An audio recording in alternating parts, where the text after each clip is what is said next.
যদিও তোমার শারীরিক উপস্থিতি আজ আর নেই আমাদের মধ্যে, তবুও তুমি আছো। তোমার আত্মা, তোমার সৃষ্টি আছে সমস্ত পৃথিবী জুড়ে আমাদের মনে।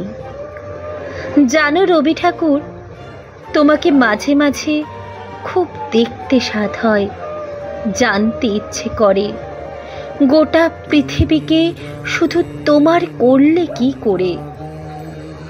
কোন জাদু বলে মানুষের এত কাছে এলে তুমি? মাঠে ঘাটে আকাশে অন্তরিক্ষে শুধু তুমি আর তুমি। যখন আমি অনেক ছোট ছিলাম, সহজ পাঠের কবিতা পড়ে ভাবতুম আমিও কবিতা লিখব একদিন, ঠিক তোমার মতো। নৌকা যাত্রা পড়ে মনে হতো কোনো দূরে পৌঁছে গেছি আমি। লেখাপড়া না জানা মাকে খুশি করতে বীরপুরুষটা পড়তুম খুব জোরে জোরে। কতবার না বুঝেই আবৃত্তি করেছি নির্ঝরের স্বপ্নভঙ্গ। জানো কবি, আমার প্রায় মনে হয় তোমার কবিতা বুঝি অত বুঝতে হয় না। তোমার লেখা সব কিছু, গান, কবিতা, নাটক, এই সবই তো আমাদের জন্য। আমাদের ভালো লাগাটাই তো শেষ কথা। আমাদের বাংলার মাস্টারমশাই বিমলবাবু বলতেন, রবি ঠাকুরের লেখা আগে বুঝতে হবে ভালো করে, তারপর নিবেদন। আমি বলি, ও সবই তো আমাদের। রবি ঠাকুর কি অন্য কেউ? ও তো আমার।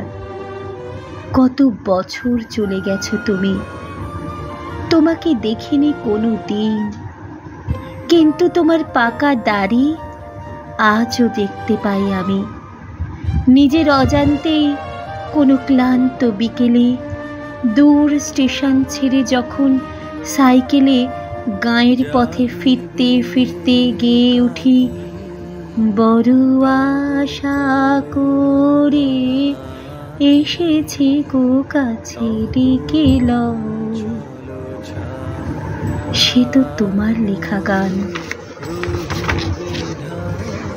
সে জননীও তো তুমি।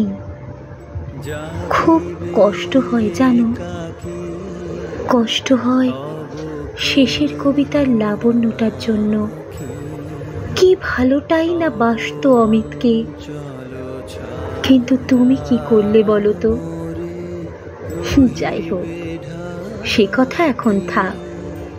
এখন আমার কষ্ট হয় শুধু তোমার জন্য। তুমি যদি আর একবার আসতে এই পৃথিবীতে, তাহলে দেখতে কি কাণ্ডটাই না হচ্ছে তোমাকে ঘিরে।